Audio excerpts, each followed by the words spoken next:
अस्सलाम वालेकुम वरहमतुल्लाहि वबरकातुहू। एक नौजवान अपने बूढ़े माँ बाप के साथ किसी महंगे होटल में खाना खाने गया। माँ बाप तो नहीं चाहते थे, लेकिन बेटे की ख्वाहिश थी कि वो उन्हें किसी महंगे होटल में ज़रूर खाना खिलाएगा। इसीलिए उसने अपनी पहली तनख्वाह मिलने की खुशी में माँ बाप जैसी अजीम हस्तियों के साथ शहर के महंगे होटल में लंच करने का प्रोग्राम बनाया। बाप को नशे की बीमारी थी, उसका जिस्म हर लम्हा कपकपाहट में रहता था और ज़ईफ़ा माँ को दोनों आँखों से कम दिखाई देता था।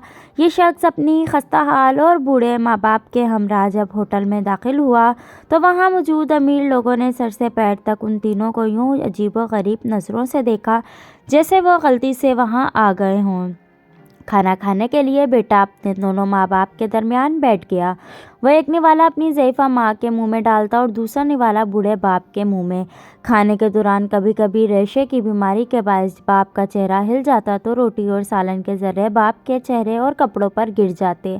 यही हालत माँ के साथ भी थी। वो जैसे ही माँ के चेहरे के पास निवाला ले जाता तो नज़र की कमी के बायस वो अनजाने में इधर उधर देखती तो उसके मुँह और कपड़ों पर खाने के दाग पड़ गए थे।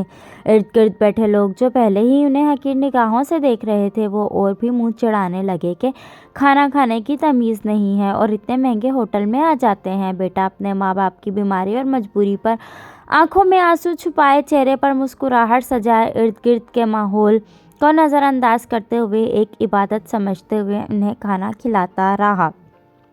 खाने के बाद वो माँ बाप को बड़ी इज्जत व एहतराम से वॉश बेसिन के पास ले गया। वहाँ अपने हाथों से उनके चेहरे साफ किए, कपड़ों पर पड़े दाग धोए और जब वो उन्हें सहारा देते हुए बाहर की जानिब जाने लगा तो पीछे से होटल के मैनेजर ने आवाज़ दी और कहा, बेटा तुम हम सब के लिए एक कीमती चीज़ यहाँ छोड़े जा रहे हो। उस नौजवान ने हैरानगी से पलटकर पूछा, क्या चीज़? मैनेजर अपनी ऐनक उतार कर आंसू पोंछते हुए बोला, नौजवान बच्चों के लिए सबक और बूढ़े माँ बाप के लिए उम्मीद। फ्रेंड्स, वीडियो अच्छी लगा तो चैनल को सब्सक्राइब